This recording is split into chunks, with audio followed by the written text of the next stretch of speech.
The International Criminal Court is seeking arrest warrants for Hamas and Israeli leaders, including Prime Minister Benjamin Netanyahu. The warrant is for what the ICC prosecutor calls war crimes and crimes against humanity. Netanyahu calls that move a disgrace. 3 judges now decide whether to issue those warrants. It could take about 2 months for a ruling to be made. The war is now in month number 7. Thousands of people on both sides have seen their lives changed forever. My niece came from Gaza, so we cannot welcome her. An exclusive story you'll only see on News 5. A 14-year-old girl from Gaza comes to Cleveland for medical treatment. Although it's a story of hope, we do want to warn you, some images may be disturbing. She was injured in a bombing of her home.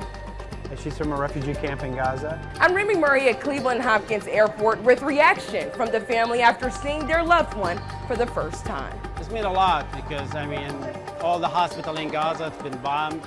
There is nothing left, so need to take care of her.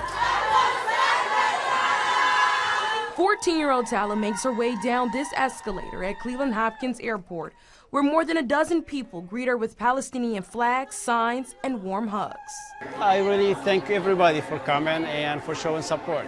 Because these are Tala's first moments in the United States and she doesn't speak English, her uncle, Khalil Madoon, spoke for her. It's not easy, but at the same time, we have to be strong about it. The 14-year-old's journey to Cleveland comes after her home in Gaza was bombed, leaving her without an eye. But there is hope Tala will be healed once she receives medical care from Cleveland Clinic, which is similar to a situation her uncle says he experienced. I came here in 1994, was gunshot.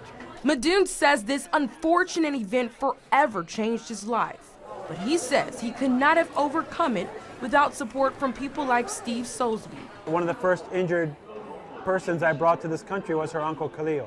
He had suffered a gunshot injury to his forehead. Now, more than 30 years later, Tala is also here thanks to the work of Heal Palestine, a nonprofit organization that arranges this care and also works through the logistics of flying kids overseas and getting their visas. For us as an organization trying to help these kids, finally getting kids to this country so they can get the medical care they need and deserve, it gives you a feeling of hope. As Tala waits for the next steps in treatment, her uncle says he's hopeful more people in Gaza will receive this same opportunity. There's a lot of people like Tala. Tala's going to have me here, is going to have some enough support, and hopefully other people get some support too. If you would like to help the organization bring more kids to the United States, head to our website at news5cleveland.com. For News 5, I'm Remy Murray reporting.